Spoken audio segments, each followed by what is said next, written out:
Jagatava vanemahüvitise saamise ajal võib töötaja tulu teenida.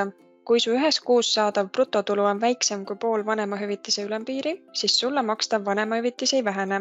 Kui saad rohkem tulu, on sellest hea meile teada anda Sotsiaalkindlustusameti iseteeninduses, sest sel juhul vähendatakse hüvitise summat, aidates sellega vältida ka enammakse teket. Kõik arvutused teeb Sotsiaalkindlustusamet sinu eest. Mari on sisse loginud enda iseteenindusse ning kohe avalehel on temal siin tulu teenimise andmete esitamise nupuke. Siin saab teatada tulu teenimisest. Kõigepealt tuleb valida, millise kuu tulust teavitatakse. Mari valib juuni 2023, märgib saadud tulu riigi, tööandja nime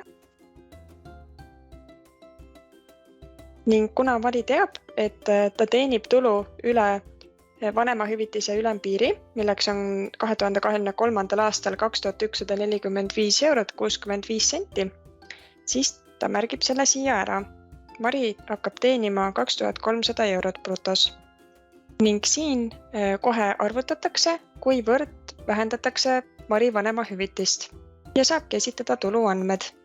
Nüüd on andmed tulu teenimisest Sotsiaalkindlustusametini jõudnud ning rohkem midagi teha ei ole vaja.